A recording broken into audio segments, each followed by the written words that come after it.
Good evening, everyone. My name is Rare Eluwanag, and I am the first reporter of Group 5. Introduction to Community and Community Health Concepts. Community health is a major field of study within the medical and clinical sciences which focuses on maintenance, protection, and improvement of the health status of population groups and communities. It is a distinct field of study that may be taught within a separate school of public health or environmental health. So, community health focuses on developing and improving the health situation within the specific scope of place by studying the problems that exist and giving solution to it. Also, monitoring the health of the people within the community. And this is also important subsection of public health includes initiatives to help community members to maintain and improve their health, prevent the spread of infectious diseases, and prepare for natural disaster. And to achieve healthy community, isa po sa mga reasons is ang atong mga community health worker. As we all know, sila ang nag-assist sa ato when it comes kung naatay needs regarding sa atong health. And of course, to achieve it, nagatabang po ang atang government when it comes also to health access para mapadali ang mga trabahoon. And as a part of community, we should be always responsive and cooperative sa ilang gipangbuhat sa ato. The WHO defines community health as environmental, social, and economic resources to sustain emotional and physical well-being among people in ways that advance their aspirations and satisfy their needs in their unique environment.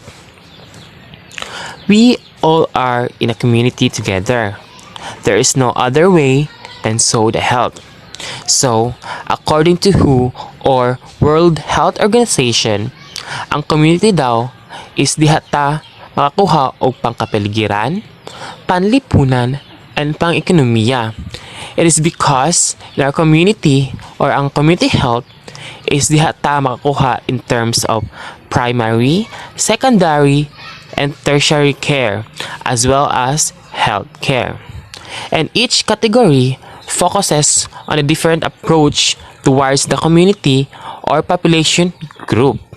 For example, in a community or barangay naa sila'y health program. So ginaawhag jud ang mga tao or ang member sa community na moadto because it is for their own good. And because ana, ma-maintain nila or sa mga tao ang ilang goodness sa ilang emotion, mental health, and as well as in physical health in a way that they advance their aspirations and ma-meet nila ang satisfaction na ilang gipangita. Because community health is the convergence of healthcare services, economics, and social responsibilities. Geography. Location may have a great deal to do with whether people receive services or not. In developing countries, children from isolated villages in the mountains or on the seacoast may have no opportunity for school or medical care. So, in developing countries like us, is lack jud kaayog opportunity ang mga bata or ang mga tao sa pag-eskwela ug medical care, especially jud ang naa sa rural areas or sa bukid.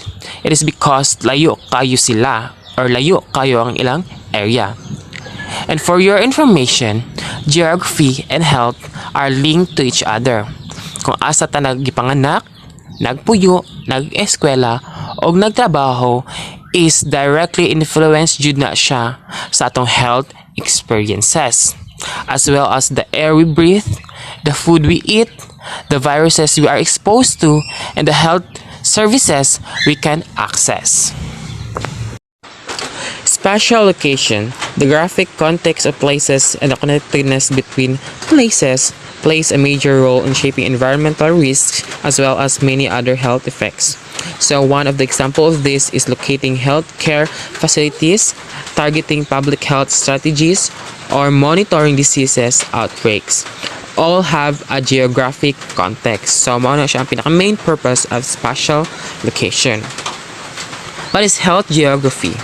A health geography is a subdiscipline of human geography which deals with the interaction between people and environment.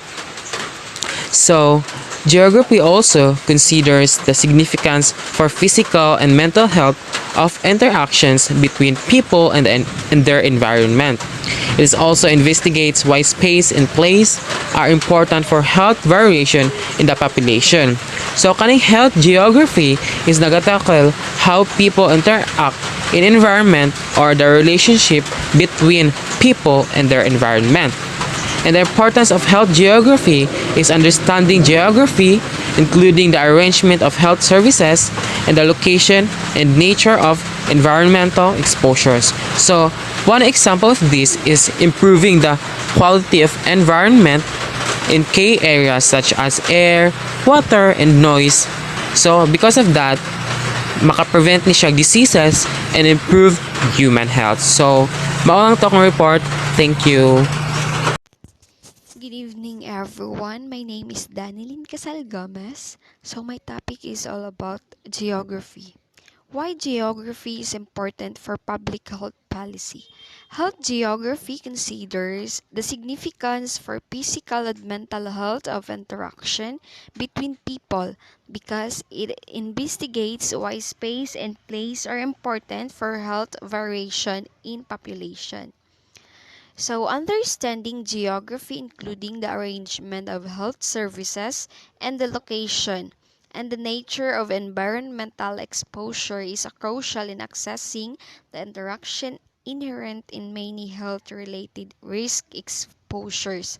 So, understanding geography is very essential, important because like in for instance in rural areas, so you need to understanding geography is essential samot na pag ang area is kanang prone kay sa risk, like daily healthy ang ilang pagpamuyo didto, so you need to understand this because it's important samot na sa rural areas. And also sa urban area, somewhat na sa squatter area like that. So, psychological well-being is attained by achieving a state of balance affected by both challenging and rewarding life events. There are two types of contributing factors, which is the positive contributing factor and the negative contributing factors. So first, let's tackle about the positive. Positive psychological well-being may emerge from numerous sources. A happy marriage is contributive, for example, a satisfying job or meaningful relationship with another person. When marriage include forgiveness, optimistic expectations, positive thoughts about one's spouse, and kindness, a marriage significantly improves psychological well-being. Of course, if kamo nga magtiayon is naa ang forgiveness, optimistic, positive thoughts, and also ang kindness, kay magkasinabot man mo, of course there's improvements in your relationship.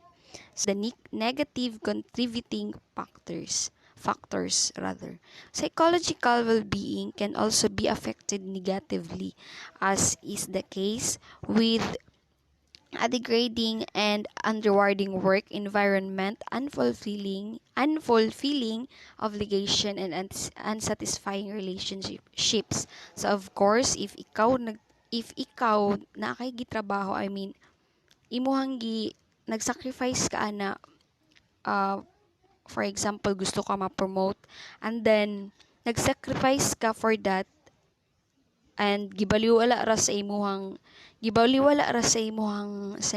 imuhang amo, like that. wala man lang kagi praise nga, thank you, ana, like that. Then, of course, mo na siya ang effect, ang sani, ang psychological well-being can also be affected negatively. So, mo na siya ang negative effect sa psychological being sa ato apo. Thank you. Good evening, everyone. I'll be continuing contributing factors. Now, extrinsic and intrinsic psychological needs. A study was conducted in the early 1990s exploring the relationship between well-being and those aspects of positive functioning that persons who aspired more for financial success relative to affiliation with others or their community scored lower on various measures of well-being.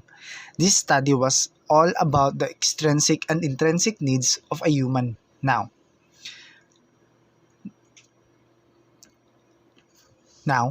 intrinsic psychological needs are individuals that strive for a life defined by affiliation, intimacy, and contributing to one's community can be described as aspiring to fulfill their intrinsic psychological needs.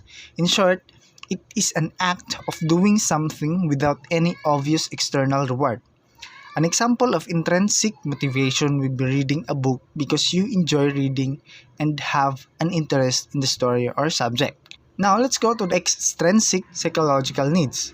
In contrast to intrinsic psychological needs, those individuals who aspire for wealth and material, social recognition, fame, image, and or attractiveness can be described as aim to fulfill their extrinsic psychological needs.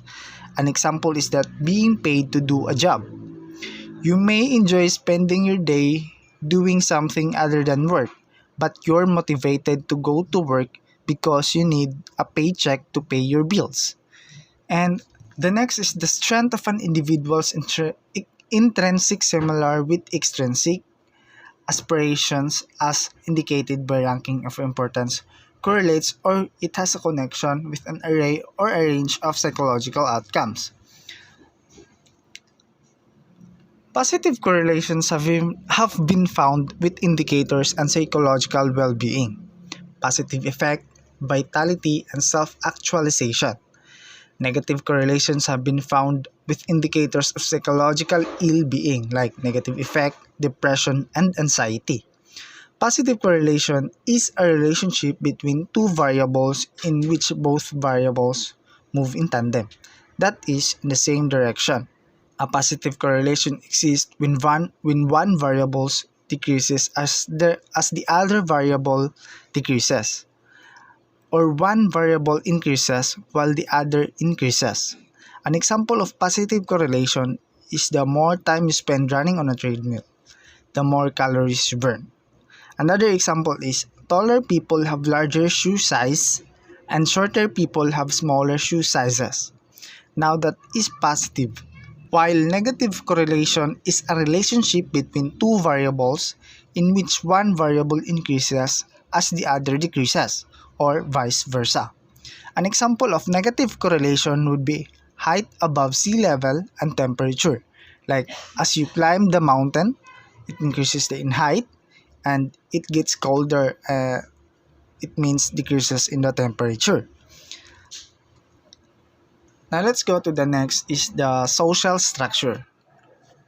Social structure is an important level of biological organization influencing processes at both lower and higher levels. As you can see in the pyramid, the highest level is the parao or the president of the community. Next to it is the government officials, nobles, and priests, who is directly reporting to the parao. And next is the scribe who copies out documents for the officials. In the lower level are the merchants, craftsmen, farmers, and slaves. For instance, social structure seems to be closely related through evolution to the cognitive and communicative ability of animals at what Bryan and Brighton in 1988 said. and is often an important element of population dynamics or its change or the development, said by Wilson in 1975, which is how and why population change in size and structure over time. Thus, both behavioral and population biologists have concerned themselves with the description and classification of social structure